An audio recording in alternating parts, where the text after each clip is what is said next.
নমস্কাৰ, মই সুলোচনা আপোনালোকক মোৰ চেনেলত স্বাগতম জনালোঁ। আজি এটা বেবী ফ্ৰকৰ কাটিং দেখুৱাম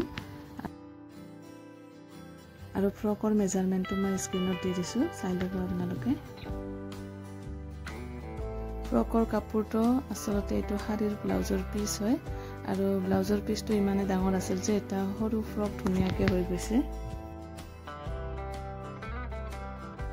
প্ৰথমে আমি ফ্ৰকৰ তলৰ পাটটো কাটিম আৰু সেইকাৰণে কাপোৰটো সমান কৰি লৈ লৈছোঁ, দেখাই দিছোঁ আপোনালোকক। সমান কৰি লৈ মই ইয়াতে পিন আপ কৰি ল'ম আৰু পিন আপ কৰি লোৱাৰ পিছত মই ইয়াত এইটোৰ কাটিং কৰিম। তলৰ পাৰ্টটোৰ কাৰণে মই 15 ইঞ্চত এটা মাৰ্ক কৰিম। তলৰ পাৰ্টটো আমি 15 ইঞ্চত কাটিম আৰু ওপৰৰ পাৰ্টটো আমি 10 ইঞ্চত কাটিম।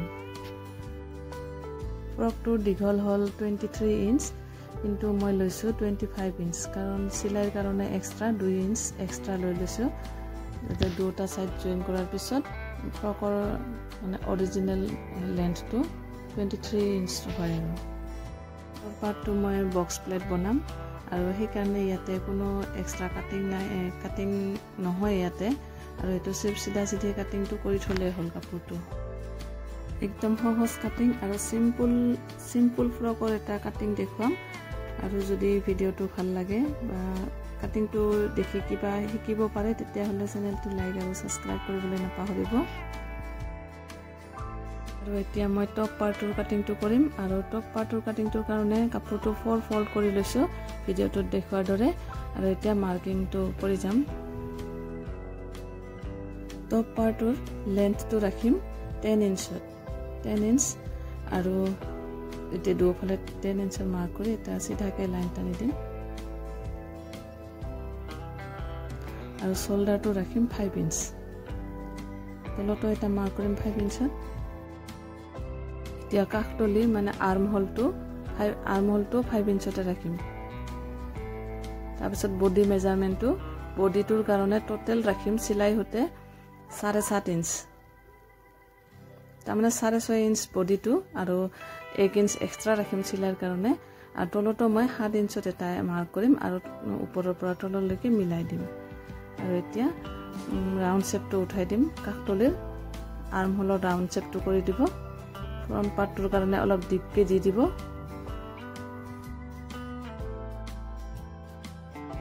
এতিয়া গলৰ বহলটো ৰাখিম 2.5 ইঞ্চ আৰু ফ্ৰণ্ট পাৰ্টৰ ডিপটো ৰাখিম 3 ইঞ্চ আৰু বেক পাৰ্টৰ 2 ইঞ্চ।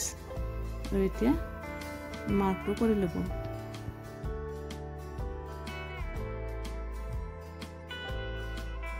আৰু শোল্ডাৰটোত 1/2 ইঞ্চ ডাউন দি দিব, ডাউন দি মিলাই দিব। মিলাই দি এতিয়া টপ পাৰ্টৰ কাটিংটো কৰি দিব।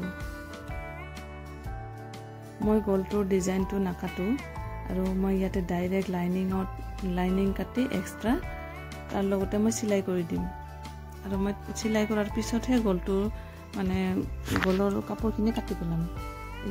এতিয়া মই গলটোৰ কাপোৰখিনি কাটি নেপেলাওঁ। আৰু এতিয়া ফ্ৰণ্ট পাৰ্টৰ যি এক্সট্ৰা ডাউন আছিলে অলপমান, সেইটো কাটি দিব। টপ পাৰ্টটো কাটিং কৰাৰ পিছত এতিয়া স্লিপছখন কাটিম। স্লিপছৰ কাৰণেও একেই সেই 4 ফল্ড কৰি ল'ব। আৰু ইয়াতে মই স্লিপছৰ লেন্থ ৰাখিম 5 ইঞ্চ। যিহেতু এইখন খুটি হাতৰ মানে স্লিপছ হ'ব আৰু খুটি হাত হ'ব, সেইকাৰণে 2 ইঞ্চ এক্সট্ৰা ৰাখিম প্ৰথমে, তাৰপিছতহে মাৰ্কটো কৰিম। এতিয়া ৰাউণ্ডটো 4 ইঞ্চ আৰু এক্সট্ৰা লৈ ল'ব আৰু সমানকৈ মিলাই দিব আৰু 1.5 ইঞ্চত এটা মাৰ্ক কৰি মিলাই দিব।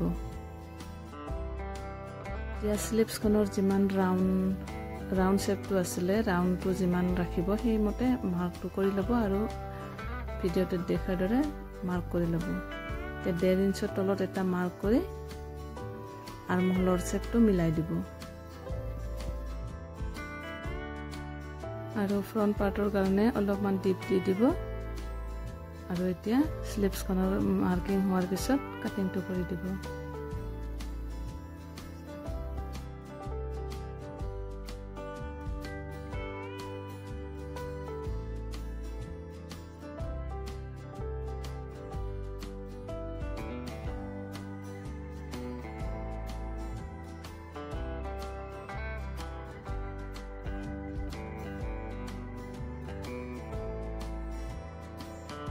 এতিয়া ফ্ৰণ্ট পাৰ্টৰ যি এক্সট্ৰা ডিপ আছিলে সেইখিনি অলপমান কাটি দিব আৰু এতিয়া স্লিভছখনৰ কাটিংটো কমপ্লিট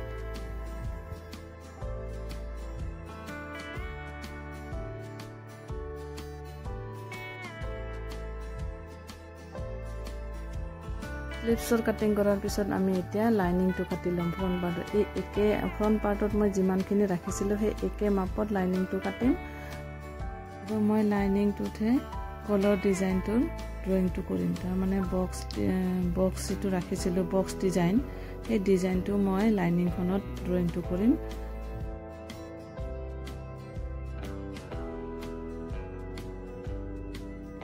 আৰু লাইনিংখনত মাৰ্কটো উঠাই ল'ম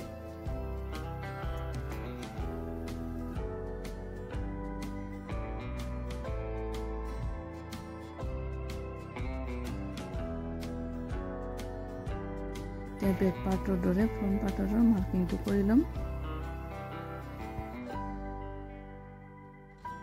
আজিৰ ভিডিঅ'টিত মই কেৱল কাটিংটোহে দেখুৱাইছোঁ কাৰণ কাপোৰ এযোৰৰ বা কাপোৰ এখনৰ মানে কাটিংটোহে মেইন আৰু কাটিংটো যদি পাৰফেক্ট হয় তেতিয়াহ'লে কাপোৰটো নিশ্চয় পাৰফেক্টে হ'ব ভিডিঅ'টি চাই যদি ভাল লাগিছে তেতিয়াহ'লে চেনেলটি ছাবস্ক্ৰাইব কৰিবলৈ নাপাহৰিব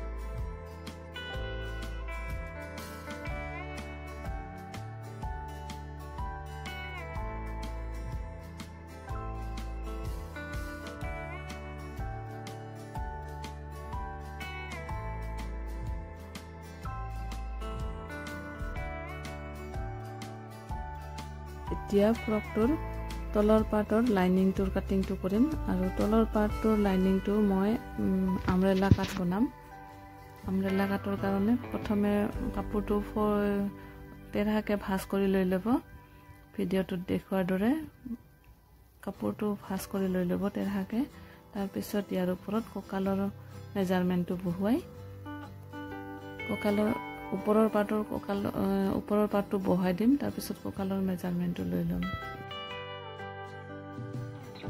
আৰু মেজাৰমেণ্টটো লৈ কঁকালৰ ৰাউণ্ড শ্বেপটো মাৰ্ক কৰি দিম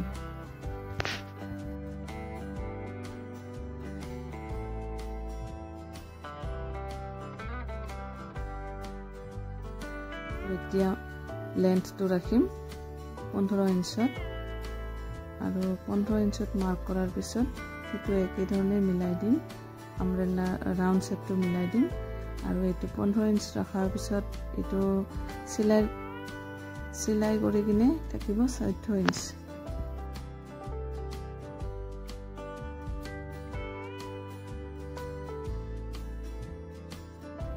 আৰু এতিয়া তলৰ পাৰ্টৰ লাইনিংটোৰ কাটিংটো কৰি দিম এতিয়া লাইনিংৰ কাটিংটো কৰাৰ পিছত আমাৰ ফ্ৰকৰ কাটিংটো কমপ্লিট আৰু আজিৰ ফ্ৰকৰ কাটিংৰ ভিডিঅ'টি আশা কৰোঁ আপোনালোকে ভাল পাব আৰু নিজেও কাটি চিলাব পাৰিব